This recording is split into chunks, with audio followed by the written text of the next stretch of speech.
ಬಿಹಾರದಲ್ಲಿ ಭಾರಿ ರಾಜಕೀಯ ಬಿರುಗಾಳಿ. ಸಿಎಂ ಸ್ಥಾನಕ್ಕೆ ನಿತೀಶ್ ದಿಢೀರ್ ರಾಜೀನಾಮೆ. ಬಿಜೆಪಿ ಪಾಲಾಗುತ್ತಾ ಬಿಹಾರ ಸಿಎಂ ಹುದ್ದೆ.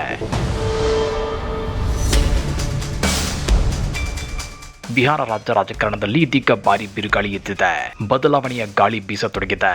ಯಾಕಂದ್ರೆ ಬಿಹಾರ ಸಿಎಂ ಸ್ಥಾನಕ್ಕೆ ನಿತೀಶ್ ಕುಮಾರ್ ರಾಜೀನಾಮೆ ಕೊಡ್ತಾರೆ ಅನ್ನೋ ಸುದ್ದಿ ಇದೀಗ ವೈರಲ್ ಆಗ್ತಿದೆ.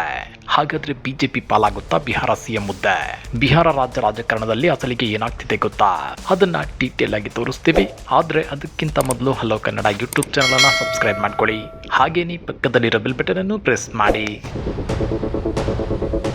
2024ರಲ್ಲಿ ಕೇಂದ್ರದಲ್ಲಿ ಎನ್ಡಿಎ ಸರ್ಕಾರ ಅಸ್ತಿತ್ವಕ್ಕೆ ಬಂದಿದೆ ಅಂದ್ರೆ ಅದಕ್ಕೆ ಪ್ರಮುಖ ಕಾರಣ ಒಬ್ಬರು ಬಿಹಾರದ ಸಿಎಂ ನಿತೀಶ್ ಕುಮಾರ್, ಇನ್ನೊಬ್ಬರು ಆಂಧ್ರದ ಸಿಎಂ ಚಂದ್ರಬಾಬು ನಾಯ್ಡು. ಇವರ ಜೆಡಿಯು ಮತ್ತು ಟಿಡಿಪಿ ಪಕ್ಷಗಳು ಸಾಥ್ ಕೊಟ್ಟಿರಲಿಲ್ಲ ಅಂತಿದ್ರೆ ಕೇಂದ್ರದಲ್ಲಿ 2024ರಲ್ಲಿ ಎನ್ಡಿಎ ಸರ್ಕಾರ ಅಸ್ತಿತ್ವಕ್ಕೂ ಬರ್ತಿರ್ಲಿಲ್ಲ. ಮೋದಿ ಮತ್ತೆ ಪ್ರಧಾನಿ ಕೂಡ ಆಗುತ್ತಿರಲಿಲ್ಲ. ಇದೇ ಕಾರಣಕ್ಕೆ ಕಳೆದ ಕೇಂದ್ರ ಬಜೆಟ್ಗಳಲ್ಲಿ ಆಂಧ್ರ ಮತ್ತು ಬಿಹಾರ ರಾಜ್ಯಗಳಿಗೆ ವಿಶೇಷ ಅನುದಾನವನ್ನು ಕೊಡಲಾಗಿತ್ತು. ಜೊತೆಗೆ ಕಳೆದ ಬಿಹಾರ ವಿಧಾನಸಭಾ ಚುನಾವಣೆಯಲ್ಲಿ ಬಿಜೆಪಿ ಹೆಚ್ಚು ಸೀಟುಗಳನ್ನು ಗೆದ್ದಿದ್ರು ಜೆಡಿಯು ಮುಖಂಡ ನಿತೀಶ್ ಕುಮಾರ್ ಅವರಿಗೆ ಸಿಎಂ ಹುದ್ದೆಯನ್ನ ಬಿಜೆಪಿ ಬಿಟ್ಟುಕೊಟ್ಟಿತ್ತು. ಹೀಗಾಗಿ ಬಿಹಾರದಲ್ಲಿ ನಿತೀಶ್ ಕುಮಾರ್ ಅವರೇ ಸ್ಟ್ರಾಂಗು ಅನ್ನೋ ಮೆಸೇಜ್ ಪಾಸ್ ಆಗಿತ್ತು. ಆದ್ರೀಗ ಬಿಹಾರ ರಾಜ್ಯ ರಾಜಕಾರಣದಲ್ಲಿ ಸ್ಫೋಟಕ ಸುದ್ದಿಯೊಂದು ಹೊರಬಿದ್ದಿದೆ. ಆ ಸುದ್ದಿ ಬೇರೇನೂ ಅಲ್ಲ, ನಿತೀಶ್ ಕುಮಾರ್ ದಿಢೀರ್ ಸಿಎಂ ಹುದ್ದೆಗೆ ರಾಜೀನಾಮೆ ಕೊಡ್ತಾರೆ, ಸಿಎಂ ಹುದ್ದೆಯನ್ನ ಬಿಜೆಪಿಗೆ ಬಿಟ್ಕೊಡ್ತಾರೆ ಅನ್ನೋದು. ಈ ಸುದ್ದಿ ಹೊರಬಿದ್ದಿದ್ದ ತಡ ಹಲವು ಅನುಮಾನಗಳು ಎಲ್ಲರನ್ನೂ ಕಾಡೋಕೆ ಶುರುವಾಗಿವೆ.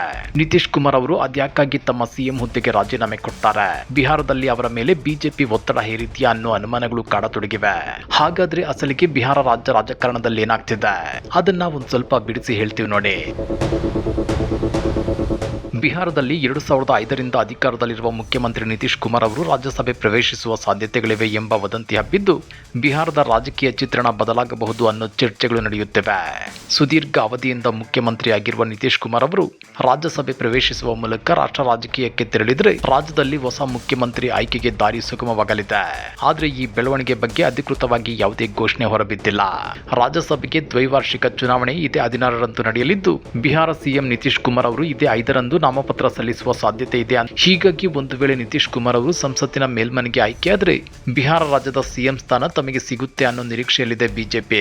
ನಿತೀಶ್ ಅವರ ಮಗ ನಿಶಾಂತ್ ಕುಮಾರ್ ಅವರಿಗೆ ಡಿಸಿಎಂ ಸ್ಥಾನ ದೊರೆಯಬಹುದು ಅನ್ನೋ ಊಹಾಪೋಹ ಕೂಡ ಹಬ್ಬಿದೆ. ಜೆಡಿಯು ಕಾರ್ಯಕಾರಿ ಅಧ್ಯಕ್ಷ ಸಂಜಯ್ ಝಾ ಅವರು ನವದೆಹಲಿಯಿಂದ ಬುಧವಾರ ಹಿಂತಿರುಗಿದ ಬಳಿಕ ಈ ಕುರಿತು ನಿತೀಶ್ ಅವರ ಜೊತೆ ಸಭೆ ನಡೆಸಿದ್ದಾರೆ. ಈ ವೇಳೆ ಕೇಂದ್ರ ಸಚಿವ ಮತ್ತು ನಿತೀಶ್ ಅವರ ಆಪ್ತ ಲಲನ್ ಸಿಂಗ್ ಕೂಡ ಇದ್ರು ಎನ್ನಲಾಗ್ತಿದೆ.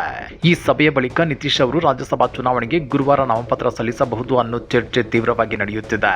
ಈ ರೀತಿ ರಾಜಕೀಯ ಬದಲಾವಣೆಗಳು ಸಂಭವಿಸಿದ್ರೆ ಬಿಹಾರ ರಾಜ್ಯದ 243 ಸದಸ್ಯರ ಸದನದಲ್ಲಿ ಅತಿದೊಡ್ಡ ಪಕ್ಷವಾದ ಬಿಜೆಪಿ ಮುಖ್ಯಮಂತ್ರಿ ಸ್ಥಾನ ಅಲಂಕರಿಸುತ್ತೆ. ನಿತೀಶ್ ಕುಮಾರ್ ಪುತ್ರ ಇಂಜಿನಿಯರಿಂಗ್ ಪದವೀಧರ ನಿಶಾಂತ್ ಅವರನ್ನ ಡಿಸಿಎಂ ಆಗಿ ನೇಮಿಸುವ ಸಾಧ್ಯತೆ ಇದೆ ಅನ್ನೋ ಮಾತುಗಳು ಕೇಳಿಬರುತ್ತಿವೆ. ಬಿಹಾರ ವಿಧಾನಸಭೆಯಲ್ಲಿ ಎನ್ಡಿಎ 202 ಶಾಸಕರನ್ನ ಹೊಂದಿದೆ. ಬಿಹಾರ ರಾಜ್ಯದಿಂದ ರಾಜ್ಯಸಭೆಯ 5 ಸ್ಥಾನಗಳಿಗೆ ಚುನಾವಣೆ ನಡೆಯಲಿದ್ದು ಎನ್ಡಿಎ ಸುಲಭವಾಗಿ 4 ಸ್ಥಾನಗಳನ್ನು ಗೆಲ್ಲಬಹುದಾಗಿದೆ. 5ನೇ ಸ್ಥಾನಕ್ಕೆ 3 ಸೀಟುಗಳ ಕೊರತೆ ಇದೆ. ಇನ್ನು ರಾಜ್ಯಸಭಾ ಸ್ಥಾನಗಳಿಗೆ ನಾಮಪತ್ರ ಸಲ್ಲಿಕೆಯು ಗುರುವಾರ ಮುಕ್ತಾಯವಾಗಲಿದೆ. ಬಿಜೆಪಿ ಈಗಾಗಲೇ ತನ್ನ ರಾಷ್ಟ್ರೀಯ ಅಧ್ಯಕ್ಷ ನಿತಿನ್ ನಬೀನ್ ಸೇರಿದಂತೆ 2 ಅಭ್ಯರ್ಥಿಗಳ ಹೆಸರುಗಳನ್ನು ಪ್ರಕಟಿಸಿದೆ. ಆದ್ರೆ ಜೆಡಿಯು ಇಲ್ಲಿಯವರೆಗೆ ತನ್ನ ಅಭ್ಯರ್ಥಿಗಳ ಹೆಸರನ್ನು ಪ್ರಕಟಿಸಿಲ್ಲ. ಅದೇನೇ ಇದ್ರೂ ಬಿಹಾರದಲ್ಲಿ ಬದಲಾವಣೆಯ ಗಾಳಿ ಬೀಸುತ್ತಿದೆಯಾ? ನಿತೀಶ್ ಕುಮಾರ್ ಅವರ ಸಿಎಂ ಸ್ಥಾನದಲ್ಲಿ ಬದಲಾವಣೆ ಆಗುತ್ತಾ? ಬಿಜೆಪಿಯಿಂದ ಹೊಸ ಸಿಎಂ ಮುಖ ಹೊರಬರುತ್ತಾ? ಅಥವಾ ಇದೆಲ್ಲವೂ ಊಹಾಪೋಹಗಳ ಅನ್ನೋದು ಇನ್ನಷ್ಟೇ ಹೊರಬರಬೇಕಾಗಿದೆ. ಈ ಬಗ್ಗೆ ನೀವೇನಂತೀರಾ? ಕಮೆಂಟ್ ಮಾಡಿ, ವಿಡಿಯೋ ಲೈಕ್ ಮಾಡಿ, ಶೇರ್ ಮಾಡಿ. ಇಂಥ ಮತ್ತಷ್ಟು ರೋಚಕ ರಾಜಕೀಯ ಸುದ್ದಿಗಳನ್ನ ಮಿಸ್ ಮಾಡದೆ ನೋಡಬೇಕು ಅಂದ್ರೆ ಹಲೋ ಕನ್ನಡ ಯೂಟ್ಯೂಬ್ ಚಾನಲ್ ಅನ್ನ ಸಬ್ಸ್ಕ್ರೈಬ್ ಮಾಡ್ಕೊಳ್ಳಿ.